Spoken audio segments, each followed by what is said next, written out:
Alexander was born 3 months early. 3 days after his birth, he suffered a bleed in his brain, which caused swelling or hydrocephalus. As a result, Alexander ended up with diplegia, which is a form of cerebral palsy. When Alexander first began in the program, he had some challenges walking independently over even surfaces and definitely had trouble walking over uneven surfaces. Alexander started riding at Little Bits when he was 3 years old.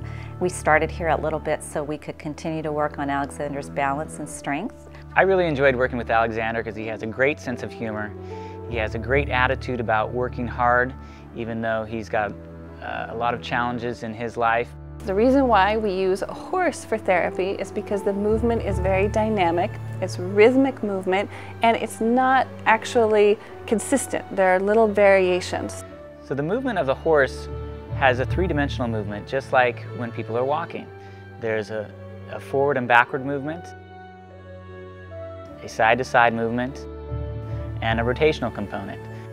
So those three movements occur naturally when you're sitting on the horse. And so even though it's passive, the child on the horse is still making small corrections and engaging the core muscles to stay upright and to have the pelvis moved in that way. With adaptive riding, the focus is becoming as independent of a rider as possible.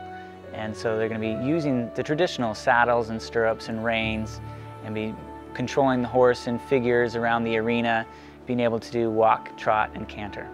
So transitioning from hippotherapy to adaptive involves going with a riding instructor instead of a therapist. They're going to be in a group setting instead of a one-on-one treatment. They could have different tack changes. It's going to be a longer time on the horse. The term adaptive comes from adapting different teaching techniques and equipment to make the lessons work for riders with disabilities. I think one of the challenging parts for the transition from hippotherapy to adaptive riding for Alexander was a bit of confidence. Even though he was ready from a strength standpoint, he needed the confidence to get up to that transition. Steve was really helpful in instilling some fun times on the horses with Alexander, and also I think Alexander got a lot more perhaps confidence in his balance, gained some strength in his legs, which helped his walking skills. And I think if he has the desire and work ethic, that he can be an independent rider and even participate in the para-equestrians.